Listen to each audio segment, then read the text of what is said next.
Bienvenidos y bienvenidas a su programa Monseñor Romero y la misión del Evangelio.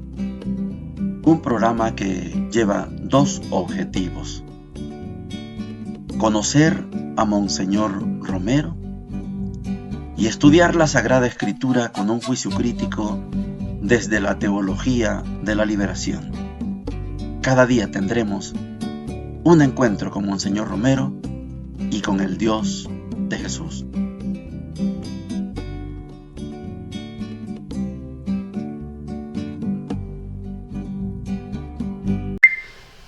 Hola, ¿qué tal? Este es su programa Monseñor Romero y la misión del Evangelio. Es martes 20 de mayo, martes de la quinta semana de la Pascua. Estamos en las lecturas, sobre todo del Evangelio, viendo cómo Jesús prepara al grupo para el momento en que Él ya no esté con ellos. Hay dos fiestas que se avecinan: la fiesta de la Ascensión de Jesús y la fiesta de Pentecostés. Juan no se mete en el tema de la Ascensión. No. Juan es como un evangelio que presenta a Jesús, que Jesús aparece y de repente desaparece. Y la venida del Espíritu Santo en Juan está en el capítulo 20 y por lo tanto no hubo una preparación. Pero la iglesia lo hace de una manera solemne, prepara el ambiente. Las lecturas apuntan a eso. En la primera parte, Monseñor sigue con la vocería. Él se hace el vocero de la Conferencia Episcopal Centroamericana. Tenemos un par de frases todavía de la conferencia, de lo que se dijo. Los que ven el video, noten que ahí está entre comillas lo que extrajo Monseñor de lo que se trató en la Conferencia Episcopal de Centroamérica reunida en Costa Rica. Hay dos detalles que quiero que vea usted.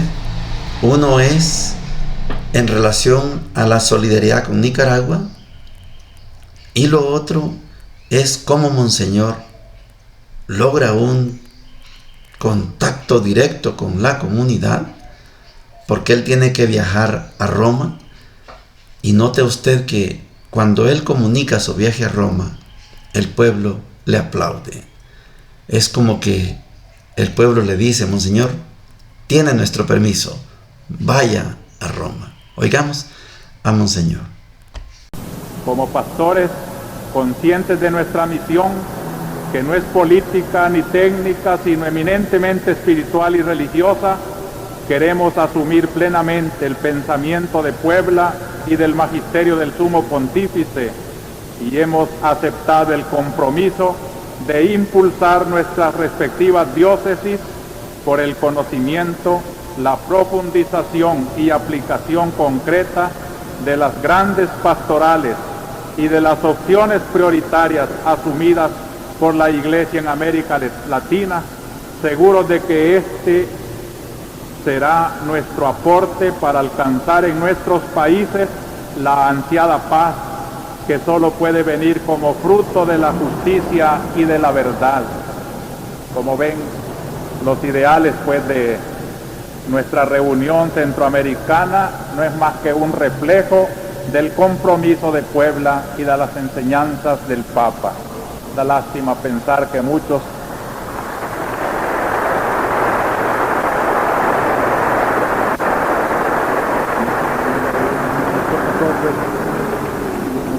también en esta hora de comunión, comunidad de amor, acordémonos de nuestros hermanos de Nicaragua.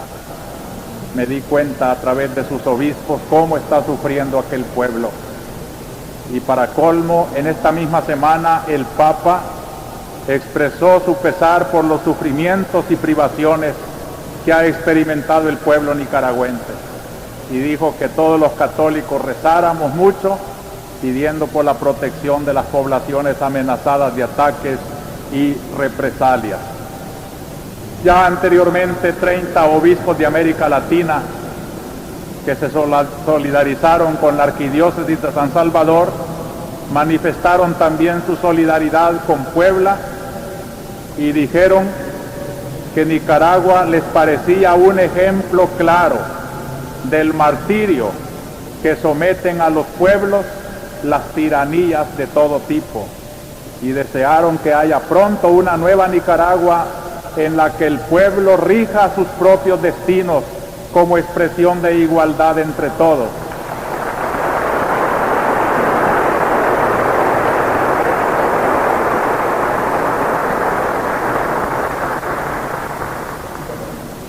Y en esta hora de alegría y de comunión con nuestros hermanos que gozan y de sufrimiento con los que sufren, yo les invito, hermanos, a que nos solidaricemos con la congregación de las hermanas dominicas de la Anunciata.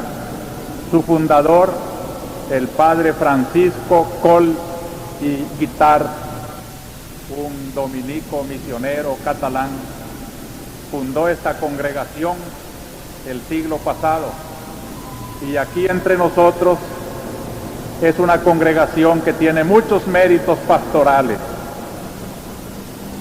Esta congregación es la que dirige el colegio de Nuestra Señora de Fátima en Santa Tecla, el colegio católico de Suchitoto y el colegio también de Quesaltepeque, las escuelas San Martín de Porres, que está anexo a la iglesia del Rosario, y la escuela Mas Ferrer en Santa Tecla.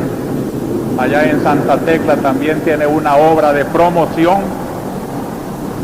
así como en Chiltiupán tiene también una obra pastoral misionera.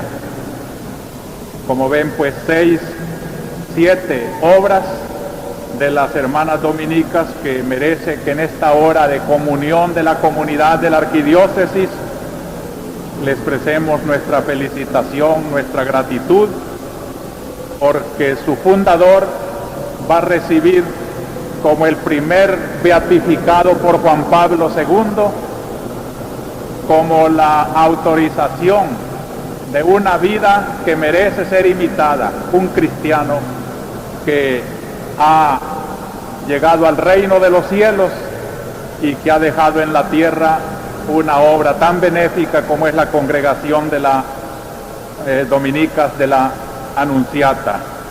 Por mi parte quiero agradecerles a las hermanas que han querido que yo vaya a participar del júbilo de la beatificación en Roma mismo, el próximo domingo.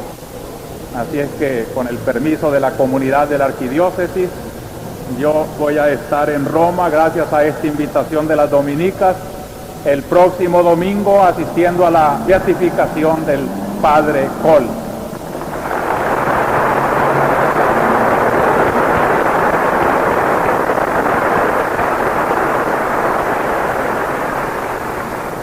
Naturalmente que todo el que va a Roma, sobre todo si es pastor, su gran anhelo es mirar al Papa. Veré al Papa y platicaré con él. Y nunca he estado opuesto a la línea del Papa. Seguiré todo lo que el Papa dice. Ya sé que allá adelante están muchas denuncias contra mí.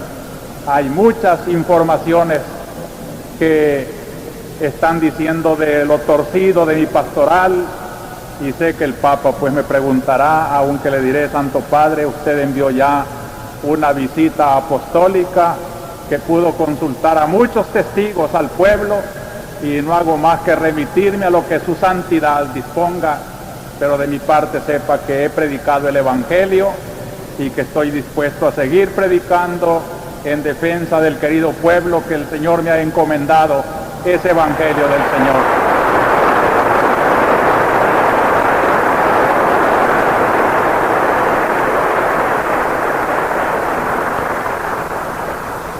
Al regresar de Roma, espero que no sea más de 2 semanas, yo quisiera que celebráramos una misa de acción de gracias al nuevo Beato Francisco Coll, junto con todas las obras de las hermanas dominicas aquí en la arquidiócesis. Y así veremos cómo un santo del cielo puede realizar obras muy enraizadas en la tierra, y esta es la imagen de la iglesia, que no se olvida de la tierra, aun cuando ha escalado las alturas de la eternidad. Visitaré esta tarde, ya mejor dicho después de la misa, a San Pedro Perulapán, donde vamos a tener una renovación pascual de los compromisos bautismales. Y esta noche a las 6:30 yo les invito a ir a celebrar la fiesta patronal de la parroquia de la Resurrección, que es la parroquia de la colonia Miramonte, donde a las 6:30 vamos a tener la misa patronal. Hay varios temas en este fragmento que hemos escuchado de Monseñor Romero. Tal vez no logremos agotarlos todos, pero vamos a ir de uno en uno. Termina la vocería, les decía, de Monseñor Romero con la Conferencia Episcopal de Centroamérica. Son todos los obispos desde Guatemala hasta Panamá. Hay una manifestación de solidaridad con Nicaragua y yo quiero que, por los que no están familiarizados con la situación centroamericana en el tema de los alzamientos, de las revoluciones, sepa usted que hay un proceso revolucionario iniciado, sí, en Colombia en el 60 y también en Guatemala, igual en el 60. Pero en Nicaragua hay un proceso revolucionario, pero que no tiene nada que ver con el socialismo. No es así. La revolución sandinista es más liberal, no tanto revolucionaria, marxista, leninista. En el camino, claro, se convierte en eso. Pero allí hay un proceso que ya está bien maduro. Y en el momento que Monseñor está haciendo referencia a Nicaragua, es el momento en que el Frente Sandinista ya tiene la capacidad de tomarse grandes ciudades. Estamos en el 22 de abril y el 19 de julio será el triunfo de la revolución. O sea, estamos en una etapa plenamente revolucionaria, insurreccional. Nosotros en El Salvador, en ese momento, estamos, según Monseñor Romero, en una etapa pre-revolucionaria, pre-insurreccional. Todavía no está avanzando la lucha. Hay 4 fuerzas ya armadas, pero falta una. Y todavía no se ponen de acuerdo. Muchas veces las fuerzas guerrilleras en la época a veces se atacaban entre ellos, porque unos eran, como decía Gauberto, unos eran comunistas, otros eran anticomunistas y otros eran no comunistas. Pero somos testigos de una etapa pre-revolucionaria, pre-insurreccional. Nicaragua está en un proceso maduro. Eso marca la diferencia. Respecto a el tema que Monseñor menciona de ir a la beatificación de el padre Francisco Cole, fundador de las Dominicas de la Anunciata, este es un acontecimiento lamentable. Monseñor tiene una gran emoción, va para Roma, en 8 días él va a estar en Roma, contento. Él cree que el Papa lo va a atender y va a explicar y va a aclarar, y no, el Papa Juan Pablo II y todo el séquito del Vaticano boicoteó a Monseñor Romero. Monseñor va con toda la buena disponibilidad, pero nunca le dieron la audiencia que tanto pidió. No le dieron la audiencia con el Papa. El Papa andaba en su mundo. El Papa Juan Pablo II acababa de ser nombrado Papa el 22 de octubre del 78 y estamos en abril del 79. Poco tiempo lleva, estuvo en Puebla. Por culpa de que murió Pablo VI en agosto del 78, se atrasó la reunión de Puebla, no porque hubiera sido en octubre del 78, pero se pasó a febrero del 79 y ahí tenemos los documentos de Puebla. Monseñor tiene su filiación, su obediencia al Papa, Pero como hay tantos informes de los compañeros obispos, informes del nuncio, informes del gobierno de El Salvador, informes de la oligarquía, y el Vaticano dice, este es el arzobispo de San Salvador. Está mal informado, monseñor, y tiene que ir. Él cree que lo van a atender porque quiere aclarar lo que verdaderamente pasa, cuál es su línea pastoral. Cuando llega a Roma, no tiene la audiencia del Papa, pero monseñor, acompañado de monseñor Urioste, decide una forma estratégica de tener un contacto con el Papa. Va a la plaza de San Pedro, entra a la audiencia, seguramente en el aula Pablo VI, y ahí le toma la mano al Papa y le dice, soy el arzobispo de San Salvador, necesito hablar con usted. Así fue como logró que el Papa Juan Pablo II lo escuchara. Y cuando lo escuchó, Juan Pablo II lo regañó, y monseñor, con toda su humildad, le tuvo que explicar que está mal informado. El Papa le pide a monseñor Romero que se lleve bien con el gobierno. Monseñor dice, eso no es posible. El gobierno está matando a mi sacerdote, y le enseña la foto del padre Octavio y de los otros sacerdotes ya asesinados. Y Juan Pablo II no le cree, ni le importa. Le dice, yo no voy a ponerme a leer tanto documento que trae. Un montón de recortes de periódico, lo mandó al carajo con tanto recorte. Así fue el trato que le dio el Papa a monseñor Romero. Es una pena que Juan Pablo II no haya valorado la joya que es monseñor Romero. Pero lo mejor de todo es que monseñor sí está bien mezclado, bien integrado, bien incorporado con el pueblo. Los aplausos que usted escucha son aplausos de decirle, monseñor, estamos de acuerdo con usted, vaya a Roma, monseñor. Y cuando pide por Nicaragua para que tenga un pueblo nuevo, y ya también le aplauden, porque saben, el pueblo salvadoreño sabe que Nicaragua está en un proceso maduro de revolución. Las lecturas para el día de hoy, seguimos con los Hechos de los Apóstoles, capítulo 14, versículos 19 al 28, y dice lo siguiente. En aquellos días llegaron unos judíos de Antioquía y de Iconio y se ganaron a la gente. Apedrearon a Pablo y lo arrastraron fuera de la ciudad, dejándolo ya por muerto. Entonces lo rodearon los discípulos. Él se levantó y volvió a la ciudad. Al día siguiente salió con Bernabé para Derbe.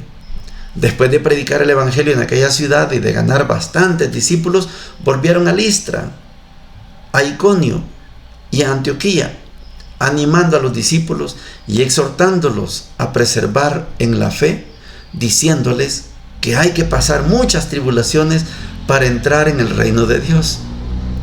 En cada iglesia designaban presbíteros, oraban, ayunaban y los encomendaban al Señor en quien habían creído.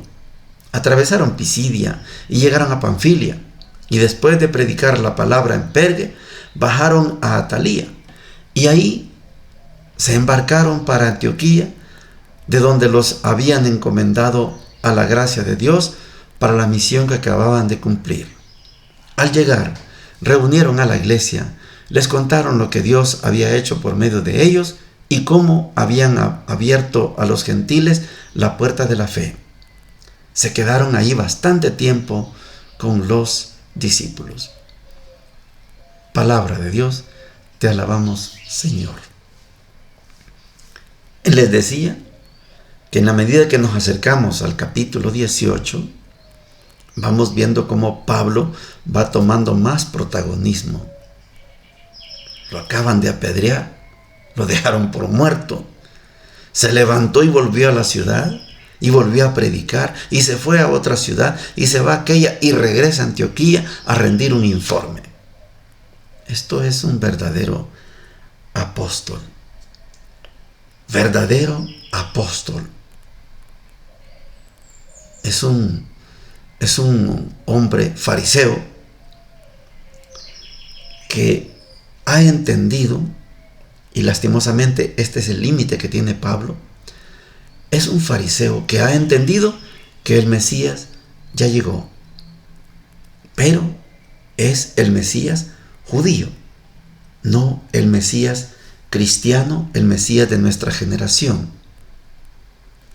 Convencido que ya llegó el Mesías, no le importa que lo apedreen, no le importa que lo maten.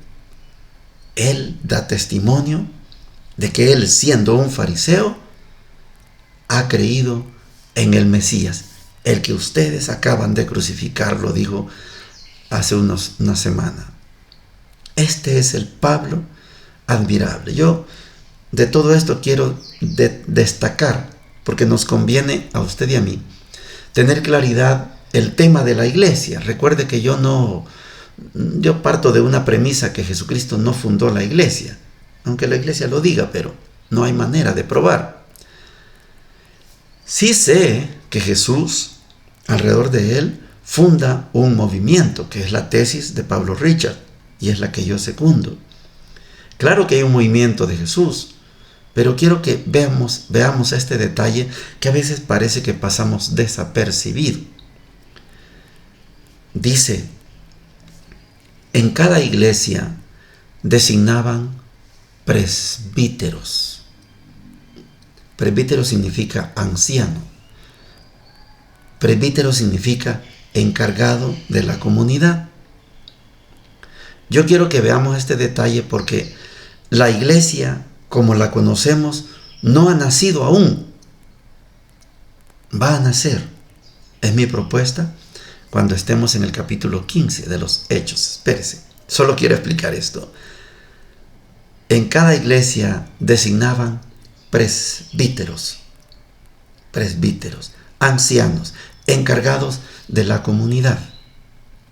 La iglesia de hoy tiene presbíteros, pero la palabra presbítero, que significa anciano, aquí se desvirtúa. En la iglesia católica se desvirtúa, porque yo entré al seminario y pude haber entrado de 14, 15 años, y cuando tenga 24 años, si ya terminé todos mis estudios, puedo ser ordenado presbítero, o sea, me declaran anciano, pero tengo 24 años. Está desvirtuada esa figura. Claro, a nadie ordenan antes de 24 años, pero 24 años es un joven. Pero la figura del encargado de una comunidad, sí, es un presbítero, pero la palabra presbítero significa anciano. Entonces aquí, en la iglesia hoy, se nombra presbítero a jóvenes. Algunos, tal vez yo me ordené a los 33, pero puede ser que alguien se ordene a los 40, pero todavía es medio joven. Y el concepto de presbítero queda anulado. Entonces se usa la figura del párroco. Pero el rito de ordenación se llama ordenación presbiteral. Así funciona. Quería explicarles esto porque cuando termine el libro, Padre Rodolfo Cardenal, vamos seguramente a estudiar estos detalles.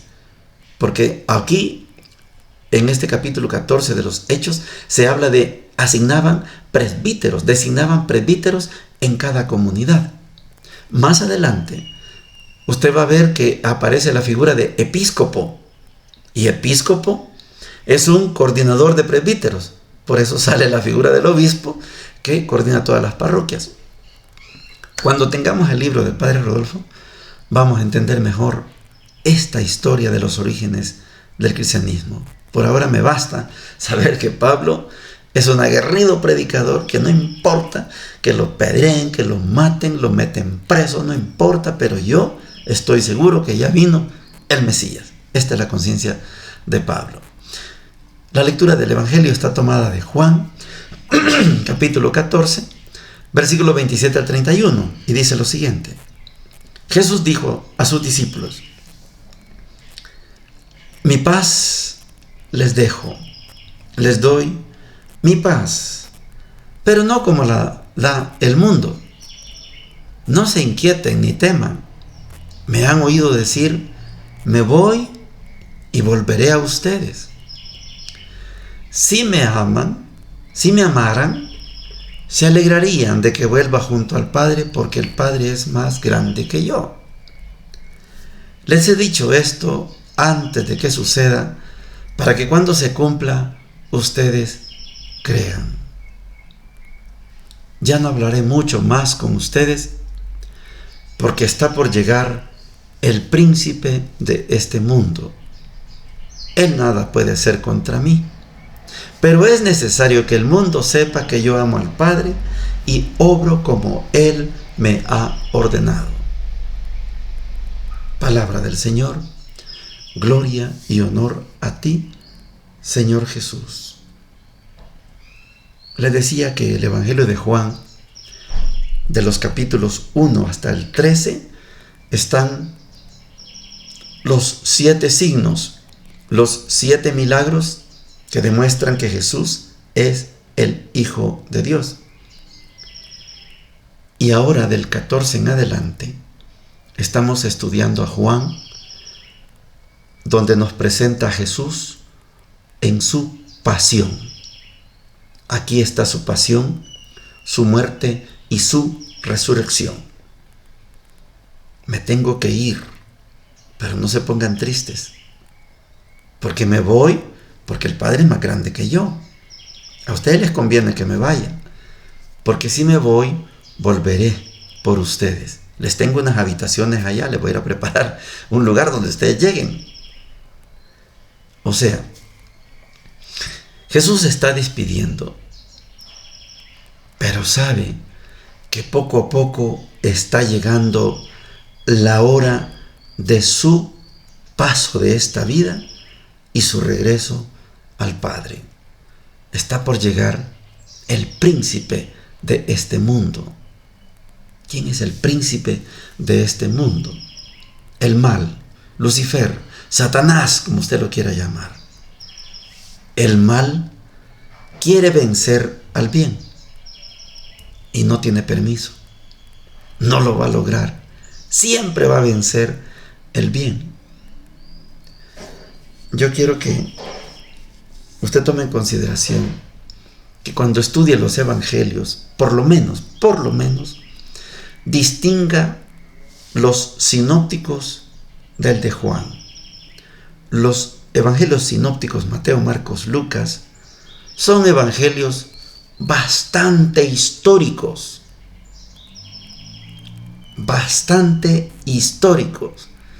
Todo comenzó con Marcos, que tuvo la genial idea de escribir una biografía de Jesús.